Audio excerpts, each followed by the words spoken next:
Hello friends, मैं अंबिका कुमारी और आप देख रहे हैं लेट्स लर्न विद अंबिका। कैसे हैं आप सभी? उम्मीद है बहुत अच्छे होंगे। तो यहाँ पे आप सभी के लिए मैं लेकर प्रस्तुत हुई हूँ हिंदी साहित्य के क्वेश्चन, जिसमें आपके हिंदी साहित्य, ग्रामर, गद्यांश, पद्यांश, टोटल पूरा पैकेज रहेगा 100 क्वेश्चंस का। तो 100 तो नहीं, हम 50 क्वेश्चन आज करेंगे, 50 क्वेश्चन कल करेंगे, क्योंकि प्रत्येक क्वेश्चन के साथ आपको उसका पूरा एक्सप्लेनेशन भी देखने को मिलेगा, सो दैट कि आप एक क्वेश्चन में लगभग 10 क्वेश्चंस की तैयारी कर पाएँ। तो बहुत ही बेहतरीन क्लास आपका ये रहने वाला है, कंप्लीट देखिएगा। और जितने भी आपके एग्ज़ाम अभी आने वाले हैं, चाहे डी ट्रिपल एस भी तो आपको अभी नहीं मिलेगा देखने को, पर एनवीएस और केवीएस आपको देखने को मिल सकता है। तो नवोदय के लिए बहुत ही बेस्ट ये पूरा प्रैक्टिस है। और बीपीएससी का एग्ज़ाम आपको देखने को मिल सकता है।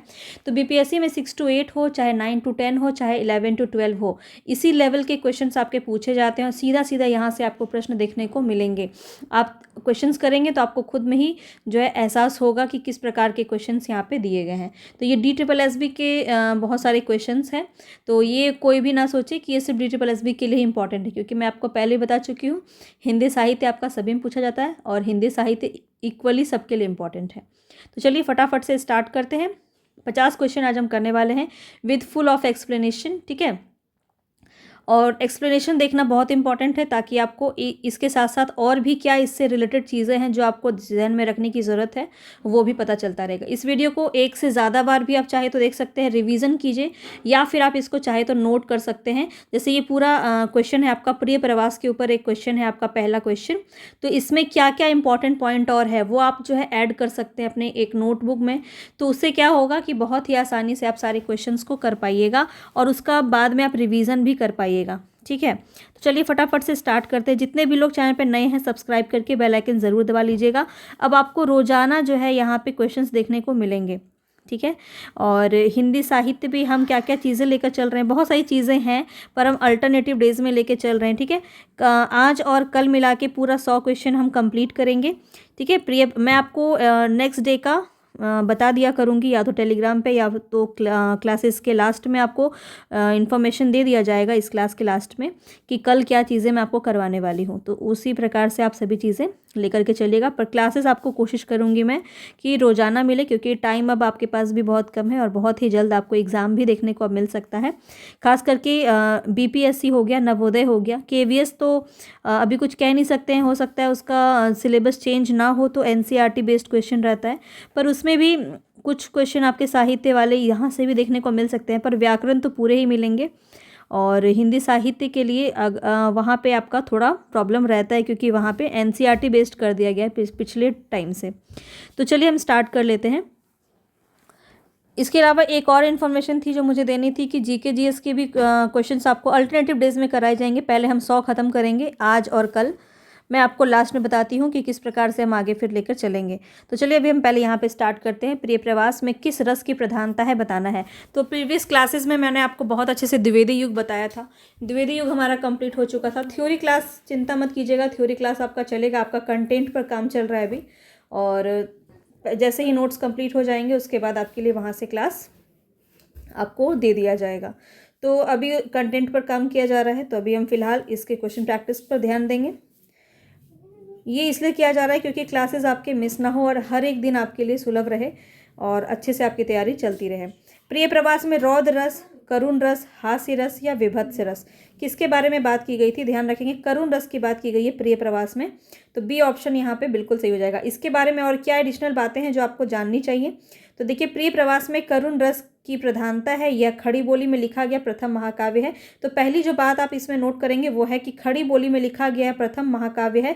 इसमें राधा और कृष्ण को सामान्य नायक नायिका के स्तर से ऊपर उठाकर विश्व सेवी तथा विश्व प्रेमी के रूप में चित्रित करने में हरिऔध ने अपनी मौलिकता का परिचय दिया है। तो ये किसकी रचना है? अयोध्या सिंह उपाध्याय हरिऔध की रचना है। और इसी पर मैंने आपको एक पॉइंट और नोट करवाया था जब हमने द्विवेदी युग पढ़ा था कि प्रिय प्रवास पर इन्हें क्या मिला है? मंगला प्रसाद पारितोषिक इन्हें पुरस्कार प्रदान किया गया है। तो प्रिय प्रवास से कुछ आपके 2-3 पॉइंट और निकल के सामने आए। तो उम्मीद है आपको ये पसंद आ रहा होगा। पसंद आ रहा है तो प्लीज़ लाइक ज़रूर कीजिएगा और कमेंट में बताइएगा कि किस प्रकार से ये पूरा प्रैक्टिस आपका रहने वाला है और क्या मैं इसे कंटिन्यू करवाऊँ, क्योंकि आपका अगर योगदान नहीं रहेगा तो फिर मुझे भी मज़ा नहीं आएगा करवाने में। तो इसीलिए ये ध्यान रखिएगा कि आप अपना जो फीडबैक है वो ज़रूर दे दिया करें, ताकि मुझे समझ में आए कि आपको पसंद आ रहा है या नहीं। अब इनके कुछ अन्य मैं अगर ग्रंथ की बात करूं तो प्रिय प्रवास 1914 ईस्वी, पद्म प्रसून 1925 ईस्वी, चुभते चोपदे चोखे चोपदे 1932 ईस्वी, बोलचाल रस कलश तथा वैदेही वनवास 1940 ईस्वी। तो यहाँ पे ये कुछ इनके इम्पोर्टेंट रचना है, इसको भी ध्यान में रखेंगे। नेक्स्ट क्वेश्चन है हमारा, ऑर्थर कानन डायल से हिंदी का कौन सा उपन्यासकार प्रभावित हुआ? बताएंगे। गोपाल राम गहमरी, भारतेंदु हरिश्चंद्र, आचार्य चतुर्सेन शास्त्री या फिर नरेंद्र कोहली। तो यहाँ पे जो आपका राइट ऑप्शन होगा वो हो जाएगा गोपाल राम गहमरी। ठीक है, गोपाल राम गहमरी यहाँ पे बिल्कुल सही हो जाएगा। अब इनके बारे में क्या इंपॉर्टेंट बातें हैं, तो सबसे पहले तो ये पूछा जाता है कि जासूसी उपन्यास कौन लिखते थे। तो गहमरी जो है ये जासूसी, हिंदी में जासूसी उपन्यास के प्रवर्तक माने जाते हैं और हिंदी का कानन डायल इन्हें कहा जाता है। ऑर्थर कानन डायल स्कॉटलैंड के एडिनबर्ग के निवासी थे। ये अंग्रेजी भाषा में जासूसी उपन्यास लिखते थे और ये पेशे से क्या थे? डॉक्टर थे। चलिए आगे देखते हैं। सुनंदा जैनेन्द्र की किस कहानी का पात्र है? तो आपको पता है जैनेन्द्र की एक रचना है, उसमें आपको बताना है कि सुनंदा जो है वो किस कहानी का पात्र है, किस रचना का पात्र है सुनंदा। हत्या, अपना अपना भाग्य, बाहुबली या पत्नी। तो थर्ड ऑप्शन यहाँ पे थर्ड क्वेश्चन का राइट ऑप्शन हो जाएगा पत्नी। पत्नी जो है ये जैनेन्द्र की ही कहानी है और इसी में सुनंदा जो है इसका महत्वपूर्ण पात्र है। अब इनकी और भी जो रचनाएं हैं उस पर भी हम ध्यान देंगे। तो जैनेन्द्र के यहाँ पे आप देख सकते हैं, जैसे कि पत्नी तो है ही, इसके अलावा प्रथम कहानी है इनकी खेल 1928 ईस्वी में। इनकी कहानी संग्रह फांसी, दो चिड़ियाँ एक रात, नीलम देश की राजकन्या काफ़ी पूछी जाती है, इंपॉर्टेंट है।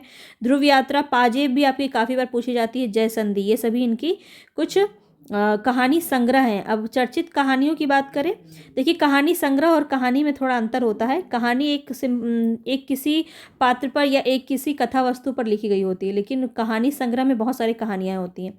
ठीक है, अब यहाँ पे देखिए चर्चित कहानियाँ हैं स्पर्धा, पत्नी, पत्नी काफ़ी बार पूछा जाता है, एक कैदी, गदर के बाद, बाहुबली, तत्सत, लाल सरोवर मास्टर जी, जानवी पूछा जाता है, अपना अपना भाग्य पूछा जाता है, हत्या, ये सभी जो है जैनेन्द्र की रचनाएं हैं।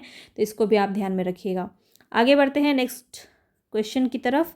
नेक्स्ट क्वेश्चन है यहाँ पे, अयोध्या सिंह उपाध्याय हरिओद की किस रचना में कृष्ण महापुरुष की तरह अंकित हुए हैं? बताएंगे। रसकलश, अधखिला फूल, प्रिय प्रवास या पारिजात। अयोध्या सिंह उपाध्याय के बारे में यहाँ पे पूछा जा रहा है, इनकी कौन सी रचना है जहाँ पे कृष्ण महापुरुष की तरह अंकित हुए हैं?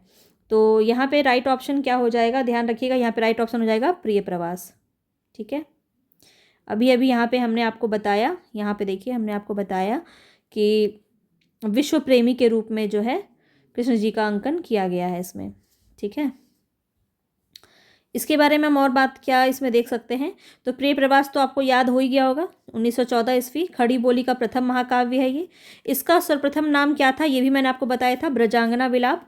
या संपूर्ण काव्य संस्कृत के वृणव्रतों पर आधारित है और सर्ग कितने हैं? 17।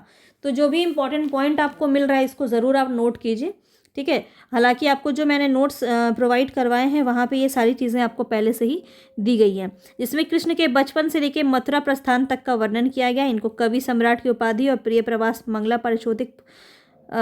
पारितोषिक पुरस्कार भी इन्हें प्राप्त हुआ है। इनकी अन्य रचना यहाँ पे आपने देख ही लिया है, सेम वही चीज़ यहाँ पे फिर से दिया गया है। तो इसको बार बार देखेंगे तो चीज़ें आपको याद होंगी। तो याद रखिएगा, ये क्वेश्चन प्रैक्टिस करने का मतलब ये है कि यहाँ से आपको बहुत सारे हिंदी साहित्य के क्वेश्चन याद हो जाएंगे सामने से ही। अब आगे देखते हैं, यहाँ पे उपन्यास बताना है। डॉक्टर रांग राघव द्वारा लिखा गया कौन सा उपन्यास नहीं है? अभी तक उपन्यास मैंने आपको नहीं कराया है। यहाँ पे आप बताएंगे बंदूक और बीन, देवकी का बेटा, पक्षी और आकाश, भाग्यवती।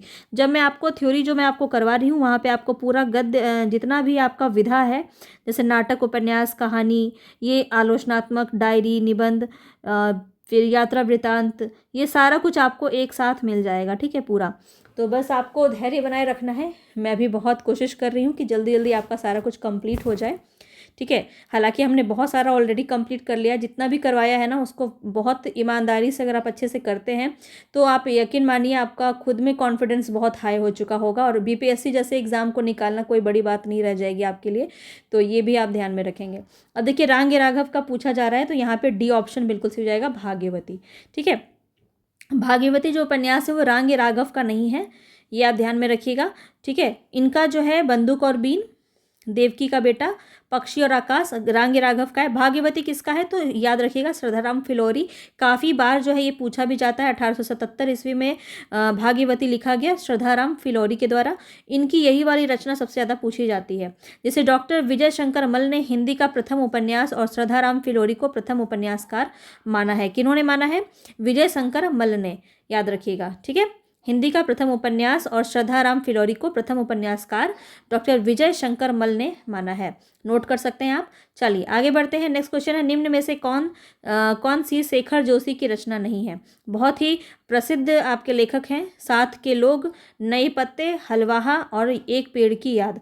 बताएंगे यहाँ पे राइट ऑप्शन क्या हो जाएगा। तो नए पत्ते जो है आपका वो शेखर जोशी की रचना नहीं है। बाकी आप देख रहे हैं साथ के लोग, हलवाहा और एक पेड़ की याद, ये तीनों ही रचनाएं जो हैं शेखर जोशी की हैं और बी ऑप्शन यहाँ पे आपका सही हो जाएगा। और ये नए पत्ते जो हैं ये किसके हैं, सूर्यकांत त्रिपाठी निराला के, यहीं पे होगा। हाँ, यहाँ पे देखिए सूर्यकांत त्रिपाठी निराला की रचना है और बाकी जो आप देख रहे हैं ये सारा आपका शेखर जोशी का हो जाएगा। आगे बढ़ते हैं। हिंदी में रिपोर्टाज का जनक किसे माना जाता है, बताएंगे। आधुनिक काल से बहुत ज़्यादा जो है आपके नवोदय में भी और DSSB में भी आधुनिक काल से बहुत ज़्यादा क्वेश्चन पूछा जाता है। और मैंने आपको आदिकाल, रीतिकाल और भक्तिकाल के इतने क्वेश्चंस करवाए हैं कि अब आप बोर हो चुके होंगे। तो आप बहुत अच्छे से आधुनिक काल को एंजॉय कीजिए। बताइए यहाँ पे रिपोर्टाज के जनक कौन हो जाएंगे। 7वें नंबर का राइट ऑप्शन हो जाएगा शिवदान सिंह चौहान। ए ऑप्शन आपका बिल्कुल सही हो जाएगा। और यहाँ पे अगर हम बात करें इनके बारे में तो इन्हें जो है रिपोर्टाज का जनक माना जाता है। रिपोर्टाज जो है वो फ्रांसीसी भाषा का एक शब्द है। हिंदी गद्य विधा के रूप में इनका आविर्भाव जो है वो द्वितीय विश्व युद्ध के आसपास हुआ। रूपाव पत्रिका जो है ये दिसंबर 1938 में प्रकाशित लक्ष्मीपुरा को हिंदी का प्रथम रिपोर्टाज माना जाता है। बहुत ही इंपॉर्टेंट पॉइंट है, इसको आप ध्यान में रखेंगे, ठीक है। रूपाव,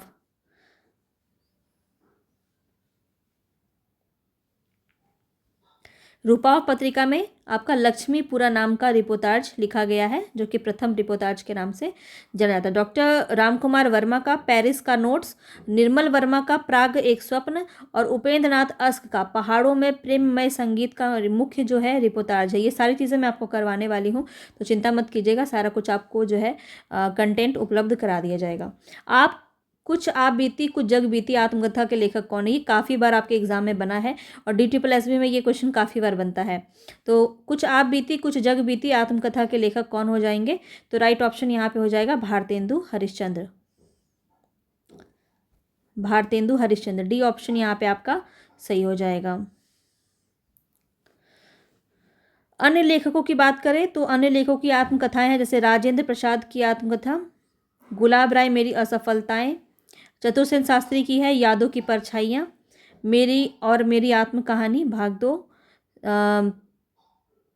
सन 1941 में बाबू श्याम सुंदर दास की है मेरी आत्मकहानी। इस प्रकार से बहुत सारे आत्मकथा हुए। इसके बाद आप देखें तो हिंदी की प्रथम प्राचीनतम आत्मकथा अर्धकथा ब्रजभाषा पद में बनारसी दास जैन के द्वारा लिखा गया। ये भी आपका इम्पोर्टेंट हो जाता है, काफ़ी बार पूछा जाता है अर्धकथा किसकी आत्मकथा है, तो बनारसी दास जैन की है। साकेत महाकाव्य के रचनाकार कौन है, ये तो पिछले बार भी पढ़ाया था, बहुत ही आसानी से इसका आंसर आप बता सकते हैं, मैथिली शरण गुप्त। डी ऑप्शन आपका बिल्कुल सही हो जाएगा। इनकी साकेत का महाकाव्य है मैथिली शरण गुप्त का है। कामायनी किसका है, जयशंकर प्रसाद का है। 1935 याद रखिए कामायनी का। और जयशंकर प्रसाद की लोकायतन भी बहुत ही प्रसिद्ध है। सुमित्रा नंदन पंत की गुणवंत हेमंत 1900 ईस्वी में, ये भी बहुत ही ज़्यादा प्रसिद्ध है। और एकांतवासी योगी आपको बताया था श्रीधर पाठक का, ये भी बहुत ज़्यादा पूछा जाता है। तो जो आपका बहुत ही ज़्यादा पूछा जाता है ना वो सब आपको ध्यान में रखना है। भाग्यवती अभी हमने बताया आपको, भाग्यवती किसका था, श्रद्धाराम फिलौरी का। तो इसके बारे में बताना है ये किस प्रकार का उपन्यास है। तो 10 नंबर में आपका राइट ऑप्शन हो जाएगा सामाजिक, ठीक है। बी ऑप्शन यहाँ पे आपका सही हो जाएगा, ठीक है। बी ऑप्शन आपका सही हो जाएगा। ये एक प्रकार का सामाजिक है उपन्यास और श्रद्धाराम फिलौरी इसके रचनाकार हैं। डॉक्टर विजय शंकर मल ने इसे हिंदी का प्रथम उपन्यास माना है। ये आपको याद हो रहा होगा धीरे धीरे। तिलिस्म से संबंधित उपन्यास जो है वो चंद्रकांता है। और यहाँ पे देवकी नंदन खत्री ने ये रचना लिखी थी और ये भी काफ़ी बार आपके एग्जाम में पूछा गया है चंद्रकांता से संबंधित। तो लेखक कौन है, तो देवकी नंदन खत्री। और ये किस प्रकार के उपन्यास लिखते थे, तिलस्मी किस्म के, यानी कि जादू टोना, परियों की कहानी या इस तरह की तिलस्मी चीज़ों पर ये अपनी उपन्यास लिखते थे और इन्हें जो है वो तिलस्मी अय्यारी उपन्यास का जनक भी माना जाता है। अब बात करें प्रकृतिवादी उपन्यासकार कौन थे, इसी में हम देखेंगे। तो प्रकृतिवादी उपन्यासकार कौन थे, पांडे बेचन शर्मा उग्र।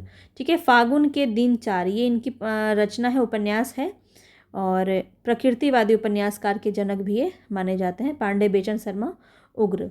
चलिए आगे देखते हैं नेक्स्ट क्वेश्चन पे। बाला बोधनी नामक स्त्री शिक्षा संबंधी पत्रिका के संपादक कौन है, ये मैं आपको बता चुकी हूँ, इसको मैंने बहुत अच्छे से बात किया है, इस पर पढ़ाया है और आपको इसके एग्जाम क्वेश्चंस भी कराए हैं। तो ये 11 नंबर में आपका राइट ऑप्शन हो जाएगा भारतेंदु हरिश्चंद्र, बी ऑप्शन बिल्कुल सही है। इनकी 3 पत्रिकाएं फेमस थी, यहाँ पे अभी हम देखेंगे। तो बाला बोधनी जो थी वो स्त्री शिक्षा से संबंधित पत्रिका थी। बाला बोधनी का संपादन जो है 1877 ईस्वी में बनारस से भारतेंदु हरिश्चंद्र ने किया था। इससे संबंधित जो भी फैक्ट है उसको आप नोट कर लें। इसकी अन्य पत्रिका कौन सी है, तो कवि वचन सुधा 1868 में हुआ है, ये मासिक था, पाक्षिक और साप्ताहिक थी। हरिश्चंद्र मैगजीन जो है ये मासिक पत्रिका थी, 1873 में बनारस से संपादित होती थी। तो ये तीनों ही यहाँ पे ध्यान में रखेंगे, कोई भी पूछा जा सकता है। आगे बढ़ते हैं। नेक्स्ट यहाँ पे आपको बताना है कौन सा विकल्प गलत है। ज़्यादा अपनी कम पराई, ज़्यादा अपनी कम पराई अस्क की है। मील के पत्थर राम वृक्ष बेनीपुरी की है। 60 वर्ष एक रेखांकन सुमित्रा नंदन पंत की है। चेतना के बिंब महादेवी वर्मा। तो कौन सा गलत है वो आपको बताना है। तो देखिए महादेवी वर्मा जो है चेतना के बिंब यहाँ पे गलत हो जाएगा, डी ऑप्शन यहाँ पे आपका सही हो जाएगा। बाकी आप देखें तो ज़्यादा अपनी कम पराई ये जो है आपका अस्क की है, मील के पत्थर राम वृक्ष बेनीपुरी की ही है और 60 वर्ष एक रेखांकन भी सुमित्रा नंदन पंत की ही यहाँ पे संस्मरण है। ठीक है, और यहाँ पे अगर हम बात करें राम वृक्ष बेनीपुरी, मील के पत्थर काफ़ी ज़्यादा पूछा जाता है और पथ के साथ ही याद रखिए, पथ के साथ ही जो है वो महादेवी वर्मा की है। ठीक है, और 60 वर्ष एक रेखांकन सुमित्रा नंदन पंत की है। चलिए नेक्स्ट क्वेश्चन पे बढ़ते हैं। नेक्स्ट क्वेश्चन है निम्न में से कौन सा भीष्म साहनी द्वारा रचित नाटक नहीं है। तो भीष्म साहनी काफ़ी पूछा जाता है, तो यहाँ पे हम देख लेते हैं। मुआवजे, कबीरा खड़ा बाजार में, माधवी और पैर तले की ज़मीन। तो कौन सा यहाँ पे जो है वो भीम साहनी के द्वारा रचित नाटक नहीं है। तो यहाँ पे जो राइट ऑप्शन हो जाएगा पैर तले की ज़मीन, डी ऑप्शन आपका सही हो जाएगा। बाकी मुआवजे, कबीरा खड़ा बाजार में और माधवी ये तीनों ही रचनाएं भीष्म साहनी की हैं और पैर तले की ज़मीन जो है वो भीष्म साहनी द्वारा रचित नाटक नहीं है, यह मोहन राकेश का अधूरा नाटक है, ये भी याद रखिएगा पैर तले की ज़मीन। ठीक है, कबीरा खरा बाजार में 1981 ईस्वी, माधवी 1985 ईस्वी और मुआवजे 1993 ईस्वी भीष्म साहनी के प्रमुख नाटक हैं। झबरा कुत्ता का वर्णन प्रेमचंद की किस कहानी में है, ये तो बहुत ही ज़्यादा प्रसिद्ध है और झबरा कुत्ता जो है पूस की रात में देखने को मिलता है, सी ऑप्शन आपका यहाँ पे सही हो जाएगा। ठीक है, यहाँ पे देखिए सारे पात्र आपको दिए गए हैं, इस प्रकार के प्रश्न आपके बहुत ज़्यादा देखने को मिलते हैं। तो प्रेमचंद्र का यहाँ पे देखेंगे महातीर्थ कहानी है एक, जिसमें कैलासी है, मुंशी इंद्रमणि है, दाई है, रुद्र है, सुखदा है और रुद्रमणि है। घास वाली एक कहानी है, उसमें मूलिया है, महावीर है, युवक चैन है, सिंह बिरजू है और नमक का दरोगा से क्वेश्चन बन जाता है, बंसीधर से काफ़ी बार बना है और आलोपी दिन से भी क्वेश्चन आपका बना। ये केवीएस में भी यहाँ से क्वेश्चन आपका एक देखा गया था। पूस की रात की बात करें तो हल्कू का कुत्ता है झबरा जो, और मुन्नी उसकी पत्नी है। तो इस प्रकार से क्वेश्चन आपका काफ़ी पूछा जाता है। नेक्स्ट क्वेश्चन पे बढ़ते हैं। चीड़ों पर चांदनी किसका निबंध है, बताएंगे। कृष्णा सोबती, निर्मल वर्मा, भीष्म साहनी या ममता कालिया। 15 नंबर पे हम पहुंच गए हैं। नंबर यहाँ पे बताएंगे कौन सा सही हो जाएगा। तो ऑप्शन बी बिल्कुल सही हो जाएगा, निर्मल वर्मा। निर्मल वर्मा की रचना है चीड़ों पर चांदनी और ये कितनी बार आपके एग्जाम में पूछा गया है, तो इसको आप ध्यान में रखेंगे। निर्मल वर्मा जो है वो हिंदी के आधुनिक कथाकारों में एक मूर्धन्य कथाकार और पत्रकार थे। शिमला में जन्मे निर्मल वर्मा की मूर्ति देवी साहित्य अकादमी पुरस्कार, उत्तर प्रदेश हिंदी संस्थान पुरस्कार और ज्ञानपीठ पुरस्कार से इन्हें सम्मानित किया जा चुका है। इनकी अगर हम रचना की बात करें तो देखिए बहुत इंपॉर्टेंट है चीड़ों पर चांदनी, ये याद रखिए। चीड़ों पर चांदनी 1964 ईस्वी। हर बारिश में, शब्द और स्मृति, कला का जोखिम, ढलान से उतरते हुए, भारत और यूरोप, प्रतिश्रुति के क्षेत्र, शताब्दी के ढलते वर्षों में और दूसरे शब्दों में। ये सभी निबंध संग्रह हैं, ध्यान में रखेंगे, बहुत ही ज़्यादा इंपॉर्टेंट है। निर्मल वर्मा, निर्मल वर्मा बहुत पूछा जाता है आपका, ठीक है। मेरी जीवन यात्रा बताएंगे किसका है? प्रभाकर माचवे, राहुल सांकृत्यायन, अज्ञेय या फिर रामकुमार वर्मा। तो 16 नंबर में राइट ऑप्शन हो जाएगा option number B, Rahul Sankrityayan, ठीक है। कल जो मैं आपको क्वेश्चन करवाऊंगी वो आपका रहेगा 50 क्वेश्चन आज करवाना है, 50 क्वेश्चन नेक्स्ट कल करवाऊंगी।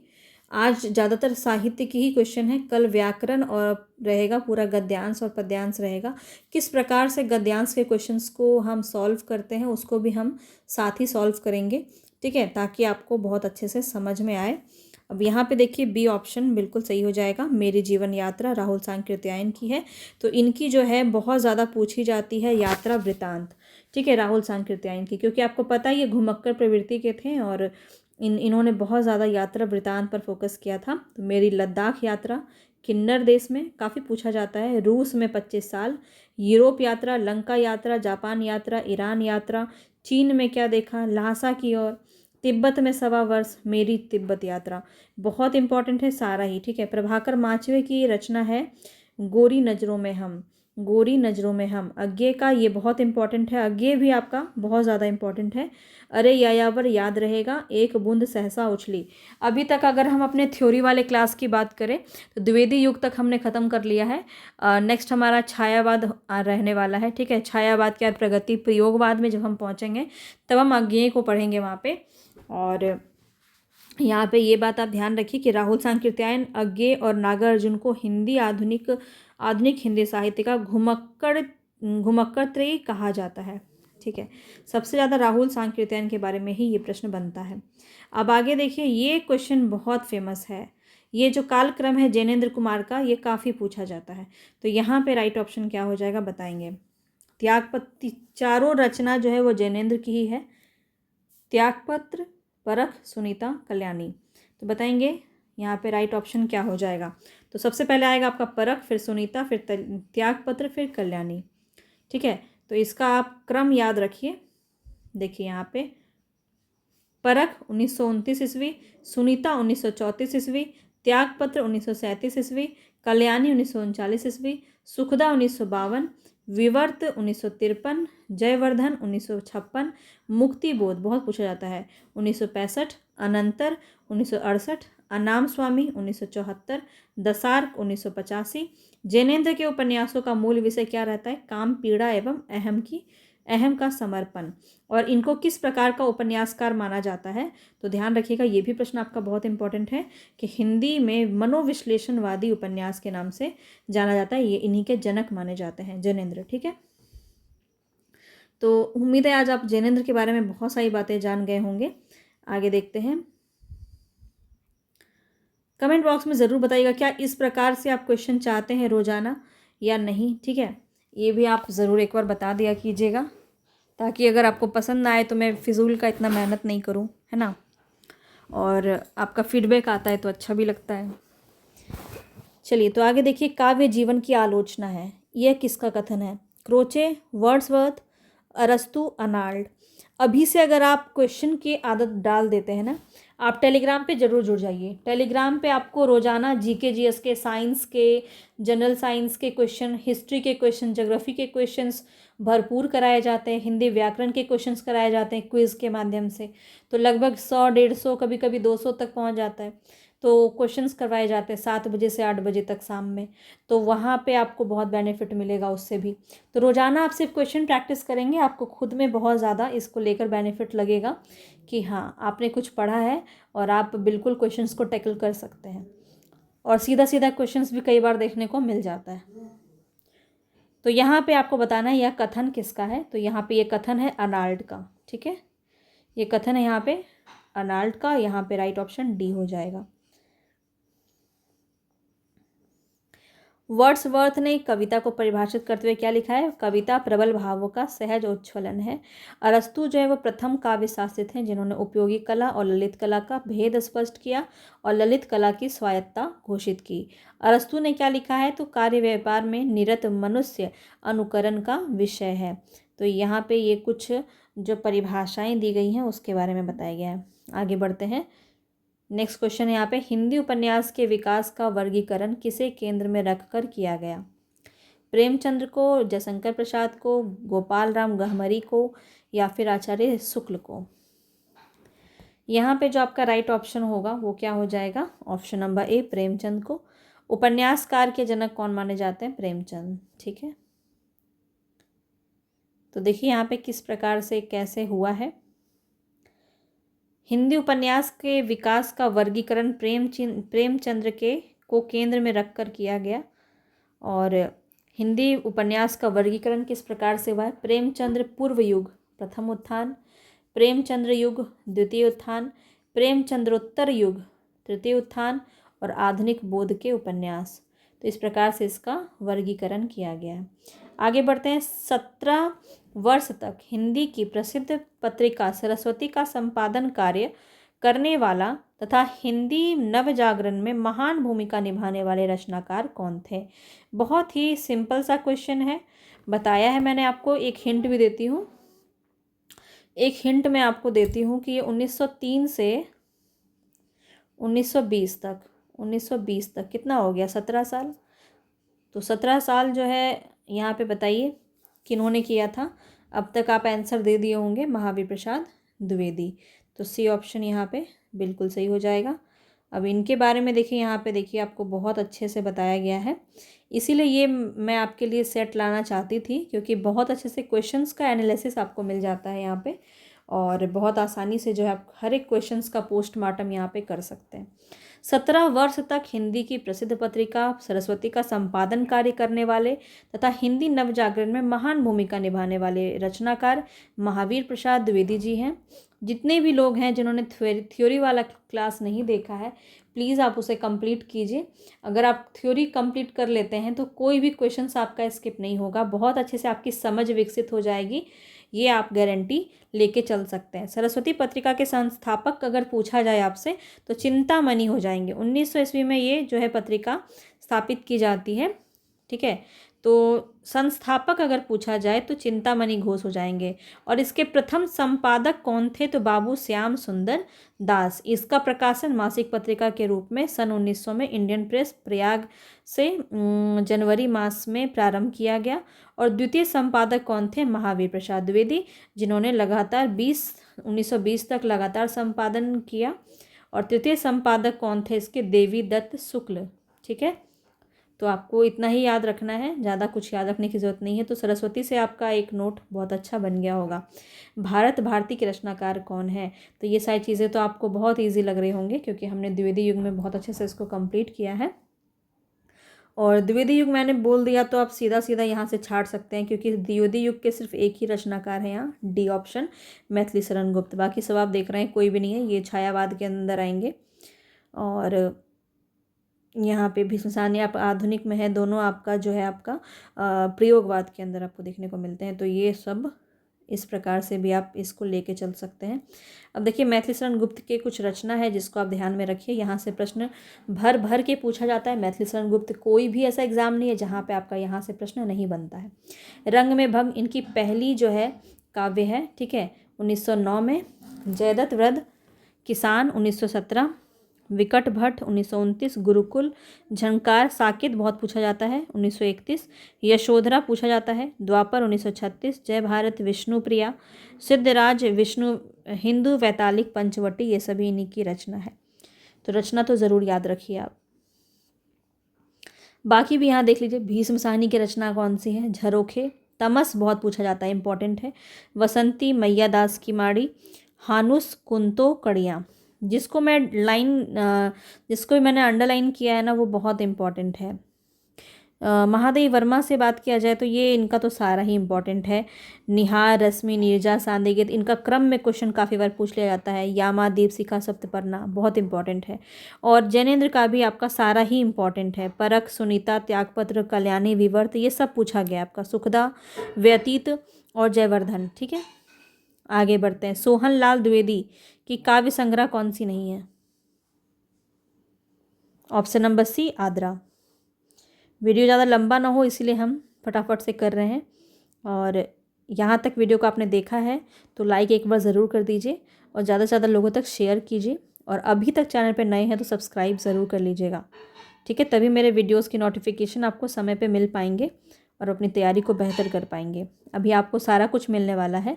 इसी प्रकार से बेहतरीन कंटेंट के साथ हम आपके साथ जुड़ने वाले हैं। तो आद्रा जो है ये सोहनलाल द्विवेदी का काव्य संग्रह नहीं है। आद्रा, मलबे का मालिक, सेप्टिपिन, जख्म, मिसपाल काफ़ी पूछा जाता है। ये इंसान के खंडहर भी काफ़ी पूछा जाता है। नए बादल, जानवर और जानवर भी काफ़ी पूछा जाता है। एक और ज़िंदगी, फौलाद का आकाश, ये सब किसका है? मोहन राकेश का कहानी संग्रह है और ये काफ़ी बार पूछा जाता है, तो इसको आप बिल्कुल भी स्किप नहीं कर सकते हैं।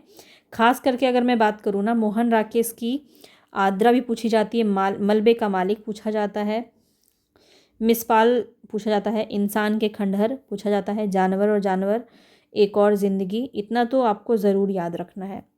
कई बार, एक आध बार मैंने सेप्टिपिन भी देखा है, लेकिन वो ज़्यादा नहीं पूछा जाता है, इतना आपको देखना पड़ेगा। और अगर सोहनलाल द्विवेदी की बात करें तो उनकी रचना है भैरवी, दूधवाला, पूजा गीत, सेवाग्राम, प्रभाती, युगधारा, कुणाल, चेतना, बांसुरी, ये सभी सोहनलाल द्विवेदी की रचनाएं हैं, ठीक है। आगे बढ़ते हैं। नेक्स्ट क्वेश्चन है, भारतेंदु जी ने अपनी कविता गंगा वर्णन में किसका परिचय दिया है? प्रकृति चित्रण का, गांव का, सामाजिक वातावरण का या व्यंग का? तो भारतेंदु जी की कविता है गंगा वर्णन। बताएंगे यहाँ पे, ये DSS में पूछा गया क्वेश्चन है और कई बार बहुत ज़्यादा डिटेल में क्वेश्चन बनता है आपका। और यहाँ पे प्रकृति चित्रण का वर्णन मिलता है। गंगा वर्णन प्रकृति चित्रण पर आधारित है, ठीक है। इनके बारे में कुछ इम्पॉर्टेंट चीज़ें आपको ध्यान में रखनी है। वो ये है कि भारतेंदु जी की काव्य कृतियों में भक्ति सर्वस्व बहुत पूछा जाता है। प्रेम मलिका, कार्तिक स्नान, वैशाख के महात्म्य, प्रेम सरोवर, प्रेम माधुरी, प्रेम तरंग, प्रेम प्रलाप, वर्षा विनोद, फिर प्रेम फुलवारी, दान लीला, वसंत कृष्णचरित, विजय वल्लरी, बकरी विलाप काफ़ी पूछा जाता है। बंदर सभा, रिपुनाष्टक, विजय विजयनी, विजय वैजंतिनी, ये सारे आपके बहुत पूछा जाता है। नए ज़माने की मुकरी, उर्दू का स्यापा भी पूछा जाता है। तो आप देख रहे हैं कितना इंपॉर्टेंट है। जितना भी मैंने लाइन खींचा है ना, जितना भी मैंने सर्कल किया है, ये सारे पूछे गए हैं आपके। आगे देखते हैं। नेक्स्ट क्वेश्चन है यहाँ पे, कौन सी कविता सूर्यकांत त्रिपाठी निराला की नहीं है? नहीं बताना है आपको, ठीक है। तो राम की शक्ति पूजा तो है, सरोज स्मृति भी है और बादल राग भी है, ये तीनों है। तो कौन नहीं है? अधखिला फूल। अधखिला फूल किसकी रचना है? तो यहाँ पे आप देखिए, अधखिला फूल जो है वो हरिऔध की रचना है। किसकी रचना है? हरिऔध की है। देख लेते हैं। अधखिला फूल सूर्यकांत त्रिपाठी निराला की नहीं है। अधखिला फूल 1907 ईस्वी, ठेठ हिंदी का ठाठ, ये भी हरिऔध की रचना है, ठीक है। अधखिला फूल और ठेठ हिंदी का ठाठ, ये भी बहुत पूछा जाता है, 1899। ठेठ हिंदी का ठाठ उपन्यास को मुहावरों का पाठ्य पुस्तक भी कहा जाता है। राम की शक्ति पूजा, सरोज स्मृति, सांदे सुंदरी, भिक्षुक, जूही की कली, ये सब किसका है? निराला की रचना है, ठीक है। ये सभी भी ध्यान में रखेंगे आप। आगे बढ़ते हैं। नवीन उपनाम से कौन से कवि प्रसिद्ध हैं? बताएंगे। नवीन उपनाम से कौन से? तो यहाँ पे अगर आप एक बार बोल के देख लेंगे तो खुद ही समझ में आ जाएगा। आपको पता है बाल कृष्ण शर्मा नवीन हम बोलते हैं, तो सीधा सीधा आंसर क्या हो जाएगा? बी हो जाएगा। तो यहाँ पे आपका राइट ऑप्शन बी है, ठीक है। इनकी कुछ रचना अगर हम ध्यान में रखें तो कुमकुम बहुत इंपॉर्टेंट है। ये भी याद रखिएगा कि राष्ट्रीय सांस्कृतिक काव्यधारा के कवि हैं ये। जब द्विवेदी युग मैंने आपको करवाया था तो वहाँ पे हमने आपको राष्ट्रीय काव्यधारा से संबंधित भी बताया था और जो स्वतंत्रतावादी हैं, जो स्वच्छंदतावादी जो कवि हैं उनको भी मैंने अलग बताया था, और राष्ट्रीय सांस्कृतिक चेतना से संबंधित जो है वो अलग आते हैं। तो उसको अच्छे से आप कर लीजिएगा क्योंकि यहाँ से आपका क्वेश्चन देख रहे हैं काफ़ी मिलता है।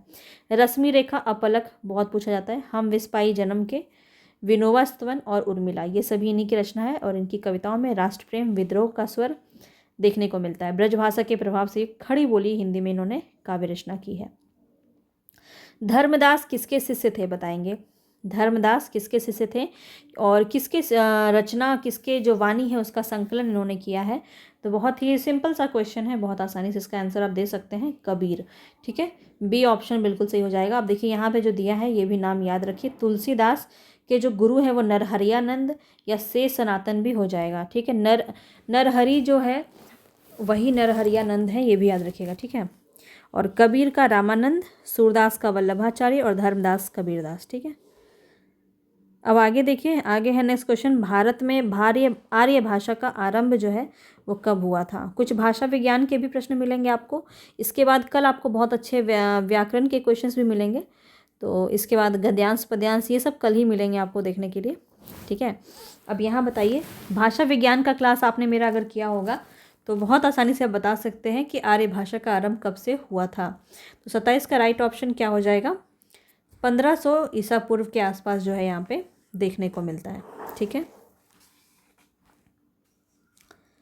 अब देखिए यहाँ पे इसके बारे में आपको पता है ये 4 में डिवाइड है आपका। पहले तो आप ये देखिए, 1500 ईसा पूर्व के आसपास जो है वो आर्य भाषा का आरंभ हुआ। प्राचीन भारतीय आर्य भाषा 1500 से 500 ईसा पूर्व, मध्यकालीन भारतीय आर्य भाषा 500 से 1000 और आधुनिक भारतीय आर्य भाषा जो है ये आपका 1000 ईस्वी से आज तक का है, ठीक है। तो ये भी बात आप ध्यान में रखेंगे। द्वंद्व गीत किसका संग्रह है, बताइए। काव्य संग्रह, द्वंद्व गीत किसका काव्य संग्रह है, माखनलाल चतुर्वेदी, रामधारी सिंह दिनकर, अयोध्या सिंह उपाध्याय हरिऔध या फिर महारतेंदु हरिश्चंद्र। द्वंद्व गीत बताना है तो 28 का राइट ऑप्शन हो जाएगा option number B, Ramdhari Singh Dinkar. आपको इनफ टाइम मिल जाता होगा मेरे आंसर करने से पहले, आई थिंक। अब देखिए यहाँ पे द्वंद्व गीत जो है किसका है, दिनकर का है। और इनकी और रचना भी याद रखिए, रेणुका बहुत इंपॉर्टेंट है, ठीक है, हुंकार, रसवंती, द्वंद्व गीत, कुरुक्षेत्र, सामधेनी, रश्मि रथी बहुत इंपॉर्टेंट है, नीलकुसुम, उर्वशी, इतिहास के आंसू काफ़ी पूछे जाते हैं, ये सभी दिनकर की रचना है। माखनलाल चतुर्वेदी की बात करें तो हिम किरीटनी, हिम तरंगनी, समर्पण, माता, पुष्प के अभिलाषा, ये सभी पूछे जाते हैं आपके, ठीक है। हरिऔध के काव्य की बात करें तो प्रिय प्रवास, पारिजात, वैदेही वनवास, कृष्ण शतक, रसिक रहस्य, रस कलश, कल्पलता, ग्राम गीत, हरिऔध, सतसई, ये सभी हरिऔध के काव्य हैं, ठीक है। ये सारा कुछ आपको मैंने पहले भी बताया है। भारतेंदु के काव्य की बात करें तो भक्ति सर्वस्व, प्रेम मालिका, कार्तिक स्नान, वैशाख्य महात्म्य, प्रेम सरोवर, होली, सतसई श्रृंगार, प्रेम प्रलाप, ये सभी भारतेंदु के काव्य हैं। आगे बढ़ते हैं। वीणा, उच्छ्वास और ग्रंथि जैसी कोमल कांत पदावली और माधुर्य गुण से परिपूर्ण रचनाएं किस कवि की हैं, बताएंगे। सुमित्रा नंदन पंत, जयशंकर प्रसाद, केदारनाथ सिंह और सेनापति। जयशंकर प्रसाद ही होगा, निराला नहीं होगा यहाँ, ठीक है। चलिए बताएंगे। वीणा, उच्छ्वास, ग्रंथि इस प्रकार से ही बन सकता है या फिर आपका कोई एक भी दे देगा, बहुत ही महत्वपूर्ण है। आपको पता है ये सुकुमार कवि कहे जाते हैं, प्रकृति के सुकुमार कवि कहे जाते हैं। और यहाँ पे राइट ऑप्शन हो जाएगा सुमित्रा नंदन पंत, ये ऑप्शन बिल्कुल सही है, ठीक है। अब इनकी देखो बहुत तरह से बांटा गया है इनकी रचनाओं को। छायावादी रचना है कुछ इनकी, जिसमें उच्छ्वास, आपको पता है सुमित्रा नंदन पंत जो है वो आपके एक पिलर की तरह छायावाद में गिने जाते हैं। और ग्रंथि भी इन्हीं की है, वीणा, पल्लव, गुंजन इन्हीं की रचना है। प्रगतिवादी में बात करें, युगांत, युगवाणी, ग्राम्य। कई बार पूछा जाता है कि इनकी रचनाओं को दे दिया जाएगा और पूछा जाएगा इनमें से कौन सा जो है सूर्य का यहाँ पे सुमित्रा नंदन पंत की मानवतावादी रचना है या फिर छायावादी रचना है या प्रगतिवादी रचना है, बहुत बार पूछा जाता है। तो इसको इसी प्रकार से आप नोट कर लें। अंतश्चेतनावादी रचना है कुछ, स्वर्ण किरण, स्वर्ण धूलि और युगपथ। नव मानवतावादी रचना है उत्तरा, बूढ़ा और कला और बूढ़ा चांद, काफ़ी पूछा जाता है ये। इसका डेट भी आपको ध्यान में रखना है। अतिमा, लोकायतन और चिदम्बरा के लिए इन्हें कौन सा पुरस्कार मिला था, कमेंट बॉक्स में ज़रूर बताइएगा। कला और बूढ़ा चांद का जो है NVS में आई थिंक ये पिछले साल पूछा गया था, कला और बूढ़ा चांद, ठीक है। तो इसको भी आप ध्यान में रखिएगा, बहुत ज़्यादा इम्पॉर्टेंट हो जाता है ये। आगे बढ़ते हैं। किस रचनाकार ने अपना जन्मदिन वसंत पंचमी के दिन मनाना घोषित किया, बताइए। 30 नंबर पे हम पहुंच चुके हैं। सुमित्रा नंदन पंत, जयशंकर प्रसाद, सूर्यकांत त्रिपाठी निराला या हरिवंश राय बच्चन। तो 30 नंबर में आपका राइट ऑप्शन हो जाएगा option number C, Suryakant Tripathi Nirala. कैसे याद रखेंगे, मुक्त आदमी थे, मुक्तक रचनाएं रचते थे, है ना। तो इसे याद रखिए, ये मुक्त थे अपना जन्मदिन मनाने के लिए, तो ये इन्होंने वसंत पंचमी का दिन चुना इसके लिए, ठीक है। तो इनका जो जन्मदिन है वो वसंत पंचमी के दिन मनाना घोषित किया गया। इनका जन्म 1899 ईस्वी में वसंत पंचमी के दिन हुआ था। इन्होंने उस दिन को आधार मानकर अपना जन्मदिन वसंत पंचमी को ही घोषित किया। निराला के प्रमुख काव्य संग्रह बहुत इंपॉर्टेंट है, तो ध्यान में रखेंगे। अनामिका, परिमल, गीतिका, तुलसीदास, सारा ही इंपॉर्टेंट है, एक भी आप स्किप नहीं कर सकते हैं क्योंकि यहाँ से क्वेश्चन आपके बनते ही बनते हैं। कुकुरमुत्ता, अनिमा, बेला, नए पत्ते, अर्चना, आराधना, गीतिगुंज, सांदेकाकली, ये सभी बहुत इंपॉर्टेंट है।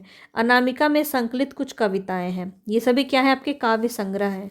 जैसे कहानी संग्रह बताया हमने, वैसे ही काव्य संग्रह है, एक के अंदर बहुत सारे जो कविताएं हैं वो लिखे होते हैं।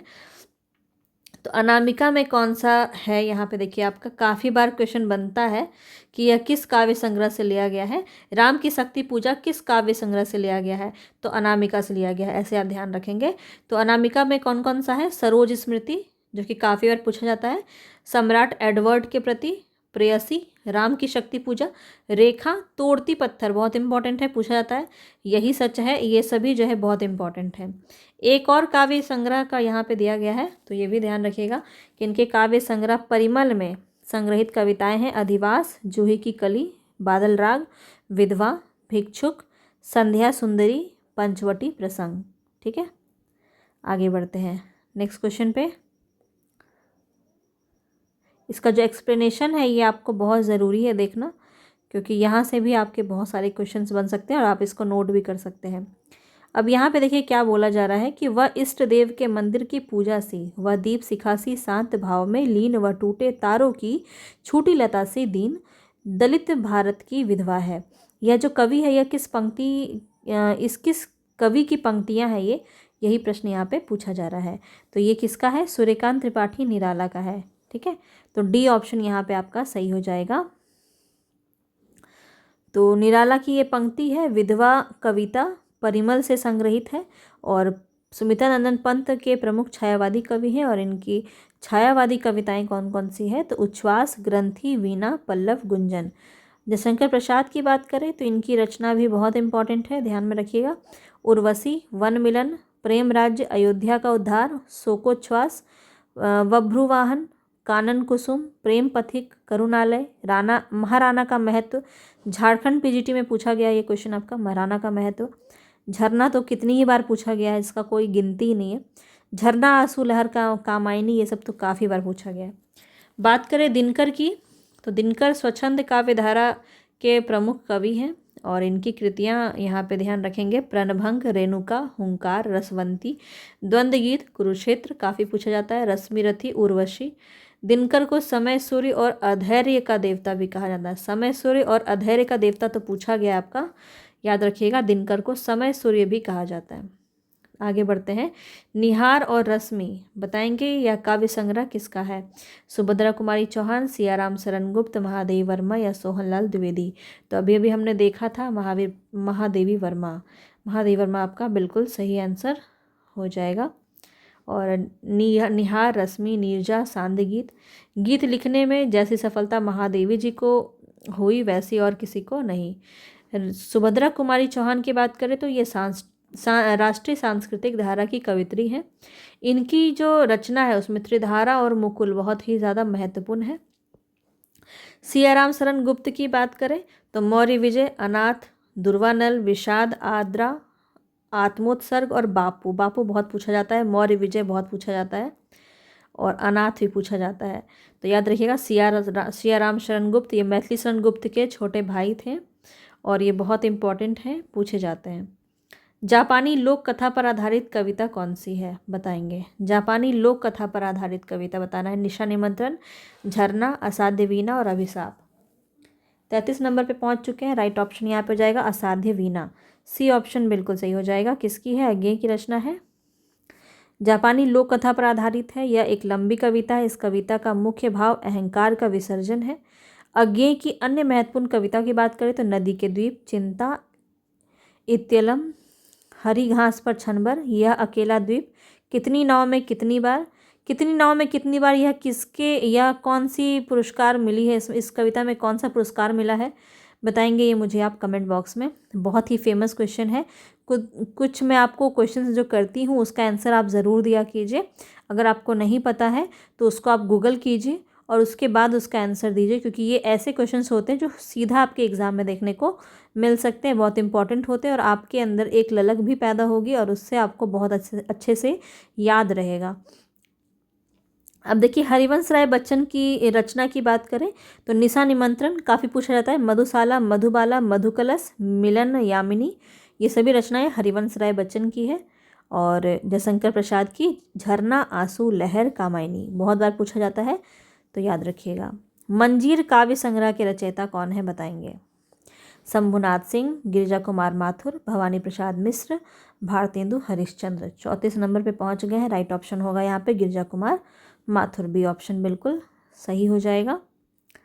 ठीक है, गिरिजा कुमार माथुर का ही ये काव्य संग्रह है और ये तार सप्तक के कवि हैं। तो आपको जो है यहाँ पे सभी तार सप्तक याद रखने हैं, क्योंकि तार सप्तक से आपके क्वेश्चन काफ़ी बार पूछे जाते हैं। इनके अन्य महत्वपूर्ण कौन कौन सी रचनाएं हैं? नाश और निर्माण काफ़ी पूछा जाता है, धूप के धान, शिला पंख चमकीले, अभी और कभी और कुछ, ये तीनों बहुत इंपॉर्टेंट है जो मैंने आपको हाईलाइट किया है। भवानी प्रसाद मिश्र की बात करें तो इनकी गीत फरोश काफ़ी पूछी जाती है, बुनी हुई रस्सी, खुशबू के शिलालेख, सतपुड़ा के जंगल, इसमें कुछ बचा ही नहीं, सारा इंपॉर्टेंट है, टूटने का सुख, ये सारा ही पूछा गया आपका। और अब आप देख रहे हैं कि आधुनिक काल से क्वेश्चन काफ़ी पूछे जा रहे हैं आपके। भारतेंदु हरिश्चंद्र को हिंदी के आधुनिकता का जन्मदाता माना जाता है। भारतेंदु की कुल कविताओं की संख्या 175 के लगभग है। इनकी कुछ महत्वपूर्ण रचनाएं हैं, भक्ति सर्वस्व, प्रेम मालिका, कार्तिक स्नान, वैशाख के महात्म्य, वर्षा विनोद, फूलों का गुच्छा, बकरी विलाप, जातीय संगीत और रिपु नाटक। आपको याद होने लग गया होगा क्योंकि काफ़ी बार हम रिपीट कर रहे हैं। किस कवि के बचपन का नाम राम बोला था? ये क्वेश्चन काफ़ी बार पूछा जाता है, बीपीएससी ने भी पूछा था, बताएंगे? 35 नंबर में right option Tulsidas, B option आपका बिल्कुल सही हो जाएगा। तो राम भक्ति शाखा के प्रवर्तक कवि हैं तुलसीदास और इनके बचपन का नाम क्या था? राम बोला। ऐसा कहा जाता है कि गोस्वामी जी जब पैदा हुए तब वह 5 साल के बालक के समान थे और उनके पूरे दांत थे। जब वह पैदा हुए तो वो रोए नहीं, वे केवल राम शब्द उनके मुंह से सुनाई दिया और तभी से तुलसी को राम बोला कहा जाने लगा। तुलसीदास के पिता का नाम आत्मा राम दुबे और माता का नाम हुलसी था, तो ये भी पॉइंट आपको ध्यान रखना है। आगे बढ़ते हैं। नेक्स्ट क्वेश्चन है यहाँ पे, कौन सा केशवदास जी का रचना नहीं है? केशवदास आप जान रहे रीति कुमार के सबसे अंतिम और बहुत ही महत्वपूर्ण, ठीक है, वीर सिंह देवचरित, जहांगीर जसचंद्रिका, नख सिख और देव माया प्रपंच। बताएंगे केशवदास की रचना कौन इसमें से नहीं है? नहीं चीज़ आप ध्यान दिया कीजिए, देव माया प्रपंच आपको पता है, यहाँ पे डी ऑप्शन नहीं है, बाकी सारी रचनाएं जो हैं केशवदास की हैं। तो यहाँ पे ध्यान रखिए, आप इसकी सभी रचनाओं को ध्यान में रखिए क्योंकि ये काफ़ी बार आपके एग्ज़ाम में जो है पूछा जाता है, ठीक है। और अगर हम बात करें कि देव माया प्रपंच किसका है, तो प्रबोध चंद्रोदय का है, काव्यानुवाद। देव की कुछ महत्वपूर्ण रचना की बात कर लेते हैं। भाव विलास, अष्टयाम, भवानी विलास, देवचरित, रस विलास, प्रेम चंद्रिका, सुजान विनोद, ये सभी रचनाएं इन्हीं की है, ठीक है, तो ध्यान में रखिएगा। और केशवदास की बात करें तो केशवदास की रचना है वीर देव सिंह चरित, जहांगीर जसचंद्रिका, नख सिख, रसिक प्रिया, रामचंद्रिका, कवि प्रिया, रतन बावनी, विज्ञान गीता, छंदमाल, ये सभी रचनाएं केशवदास की है, ठीक है। विश्वनाथ प्रसाद मिश्र, डॉक्टर नगेंद्र तथा गणपति चंद्र गुप्त ने केशवदास को क्या माना है? रीति काव्य का प्रवर्तक। ये पॉइंट भी आपको ध्यान में रखना है। आगे बढ़ते हैं। महाराणा का महत्व, काफ़ी बार ये क्वेश्चन पूछा जाता है, पिछली बार भी आपका झारखंड पीजीटी में ये क्वेश्चन बना था। महाराणा का महत्व किसका है? सुभद्रा कुमारी चौहान, भगवती शरण वर्मा, जयशंकर प्रसाद और रामधारी सिंह दिनकर। तो यहाँ पे जो आपका राइट ऑप्शन हो जाएगा ऑप्शन नंबर सी, जयशंकर प्रसाद, बिल्कुल सही हो जाएगा, ठीक है। जयशंकर प्रसाद जो है वो छायावाद के प्रमुख कवि हैं और इनकी अन्य रचनाओं की बात करें, उर्वशी काफ़ी पूछा जाता है, वन मिलन, प्रेम राज्य, अयोध्या का उद्धार, शोकोच्छ्वास, वभ्रुवाहन, कानन कुसुम, प्रेम पथिक, चित्राधार, झरना, आंसू, लहर, कामायनी, ये तो एक साथ दिया रहता है एकदम, ठीक है, ये सब बहुत इंपॉर्टेंट है। सुभद्रा कुमारी चौहान की बात करें, झांसी की रानी, त्रिधारा, मुकुल, ये 3 याद रखेंगे। और बात करें अगर हम दिनकर की तो रेणुका, हुंकार, प्रणभंग, रसवंती, कुरुक्षेत्र, परशुराम की प्रतिज्ञा, रश्मिरथी, उर्वशी, हारे को हरिनाम, ये सभी दिनकर की रचनाएं हैं। और अगर भगवती चरण वर्मा की बात करें तो पतन, चित्ररेखा बहुत पूछा जाता है, टेढ़े मेढ़े रास्ते पूछा जाता है, भूले बिसरे चित्र भी पूछा जाता है। याद रखिएगा 3 वर्ष और सामर्थ्य सीमा, ये सभी किसका है? भगवती चरण वर्मा का। नेक्स्ट आगे बढ़ते हैं। नेक्स्ट क्वेश्चन है यहाँ पे, मैं कल्पना के सत्य को सबसे बड़ा सत्य मानता हूँ, यह विचार किसका है? बताएंगे सुमित्रानंदन पंत, रामविलास शर्मा, आचार्य कुंतक या फिर श्रीनिवास दास। तो यहाँ पे जो आपका राइट ऑप्शन है वो हो जाएगा सुमित्रानंदन पंत, ए ऑप्शन बिल्कुल सही हो जाएगा। ठीक है, चलिए आगे बढ़ते हैं। सुमित्रानंद पंत का काव्य संग्रह पल्लव का प्रकाशन वर्ष पूछा जा रहा है, तो यहाँ पे आपका राइट ऑप्शन क्या हो जाएगा? Option number C 1928। ठीक है, 1928 ध्यान में रखिएगा। और पल्लव जो है इसकी भूमिका को छायावाद का घोषणा पत्र यानी मैनिफेस्टो कहा जाता है। ये क्वेश्चन आपका काफ़ी बार पूछा गया है, तो याद रखिएगा कि सुमित्रानंद पंत की जो रचना है पल्लव, उसको छायावाद का मैनिफेस्टो यानी घोषणा पत्र भी कहा जाता है। पल्लव की भूमिका में पंत ने भाषा, अलंकार, छंद, शब्द और भाव के सामरस्य पर विचार व्यक्त किया है। इनकी और जो प्रमुख रचना है वो देखिए इस प्रकार से है, तो ये बहुत इम्पॉर्टेंट है। उच्छ्वास 1920, ग्रंथि 1920, वीणा 1927, पल्लव 1928 बहुत पूछा जाता है, गुंजन 1932, युगांत 1936, युगवाणी 1939, ग्राम्य 1940, कला और बूढ़ा चांद ये बहुत बार पूछा गया 1959, याद रखिएगा। ठीक है, कला और बूढ़ा चांद 1959। आगे बढ़ते हैं। नेक्स्ट क्वेश्चन है, हिंदी का संबंध किस भाषा परिवार से है? भारोपीय भाषा परिवार, स्कैंडियन भाषा परिवार, ऑस्ट्रेलिया या फिर एशियाई। तो यहाँ पे जो आपका राइट ऑप्शन हो जाएगा वो हो जाएगा ऑप्शन नंबर ए, भारोपीय भाषा परिवार। हिंदी किससे संबंधित है? भारोपीय भाषा परिवार से संबंधित है, तो ए ऑप्शन आपका सही हो जाएगा। चलिए आगे देखते हैं, अर्धमागधी में निकली आधुनिक भाषा कौन सी है? अब कुछ यहाँ पे हम भाषा विज्ञान देख रहे हैं, कल व्याकरण से बहुत सारे क्वेश्चंस करेंगे। ठीक है, और यहाँ पे बताइए 41 नंबर पे अर्धमागधी की बात की जा रही है, कौन सी आधुनिक भाषा से, इसकी आधुनिक भाषा कौन सी है अर्धमागधी की? तो पूर्वी हिंदी हो जाएगा आपका, ए ऑप्शन बिल्कुल सही। ठीक है, अर्धमागधी से निकली आधुनिक भाषा पूर्वी हिंदी है। और अर्धमागधी जो है वो प्राचीन काल में मगध की साहित्यिक और बोलचाल की भाषा थी। जैन धर्म के 24वें तीर्थंकर महावीर स्वामी ने इसी भाषा में धर्म उपदेश भी दिए थे। और पूर्वी हिंदी का अगर बोली बात करें, काफ़ी बार पूछा जाता है, अपभ्रंश पूछा जाएगा अगर पूर्वी हिंदी का, तो क्या हो जाएगा? अर्धमागधी। और अगर इसकी बोली पूछी जाएगी तो अवधी, बघेली और छत्तीसगढ़ी। आगे चलते हैं नेक्स्ट क्वेश्चन पे। नेक्स्ट क्वेश्चन यहाँ पे, संस्कृत के तत्सम शब्दों के हिंदी में परिवर्तन रूप को क्या कहते हैं? सिंपल सा क्वेश्चन है, भाषा को समझिए। संस्कृत के तत्सम शब्दों के हिंदी में परिवर्तित रूप को क्या कहते हैं? तो सीधा सीधा इसका आंसर क्या हो जाएगा? तद्भव हो जाएगा, तद्भव हो जाएगा। ठीक है, ए ऑप्शन आपका सही हो जाएगा। तो यहाँ पे देखिए ऐसे कुछ दिया है यहाँ पे कि कैसे परिवर्तित होता है। तो संस्कृत है यहाँ पे वत्स, इसको हिंदी में बच्चा, अहम को मैं, वचन को बोली, अर्ध का आधा, प्रिय का पिय यानी पिया। तो इस प्रकार से इसको बांटा गया है। आप जानते हैं कि शब्दों को चार प्रकार से बांटा गया है उत्पत्ति के आधार पे, तत्सम, तद्भव, देशज और विदेशज। ठीक है, व्याकरण भी आपको टॉपिक वाइज कराया जाएगा, उसमें फिर मजा आएगा आपको। चलिए आगे देखते हैं, कौन से बादशाह ने अपनी राज मुद्राओं पर देवनागरी लिपि को समुचित स्थान दिया था? बताएंगे यहाँ पे। तो 43 नंबर में राइट ऑप्शन हो जाएगा शेरशाह सूरी। ठीक है, सी ऑप्शन आपका सही हो जाएगा, शेरशाह सूरी।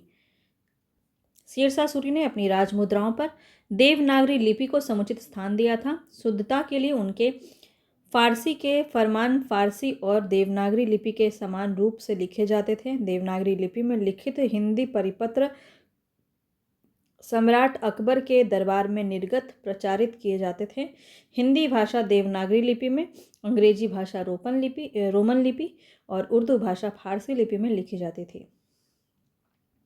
भारत के प्राचीन शिलालेखों में 2 लिपियां मिलती हैं, ब्राह्मी और खरोष्ठी, ये सभी आप जानते होंगे। अब आगे देखिए, पर्यायवाची शब्द कौन सा नहीं है बताना है। अखंड का पर्यायवाची शब्द कौन सा नहीं है? समूचा, अक्षय, अनंत, अविभक्त।